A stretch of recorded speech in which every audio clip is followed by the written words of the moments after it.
மேட்சர் வச்சு மசிச்சா நம்ம ஈஸியாக மசிக்க வரும். இப்போ எடுத்து வச்சாச்சு. இப்போது 4 டேபிள் ஸ்பூன் கடலை மாவு போட்டிருக்கிறேன். இதுக்கு தேவையான சால்ட் 1/2 ஸ்பூன் போட்டுக்கிறேன். ஏற்கனவே கிழங்குலேயே நம்ம சால்ட்டு போட்டனால கம்மியாகவே போட்டுக்கலாம்.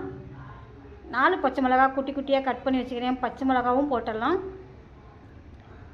இப்போது 100 கிராம் வெங்காயம் பொடிசாக கட் பண்ணிக்கிறேன். வெங்காயத்தையும் இதில் போட்டுடலாம். கருவேப்பிலை குட்டி குட்டியாக கட் பண்ணி வச்சுருக்கிறேன். கருவேப்பிலையும் போட்டுடலாம். கொத்தமல்லியும் பொடிசாக கட் பண்ணி வச்சுக்கிறேன். நல்லா க்ளீன் பண்ணிவிட்டு கொத்தமல்லியும் போட்டுடலாம். இப்போ இது எல்லாத்தையுமே நல்லா பிசைஞ்சிக்கலாம்.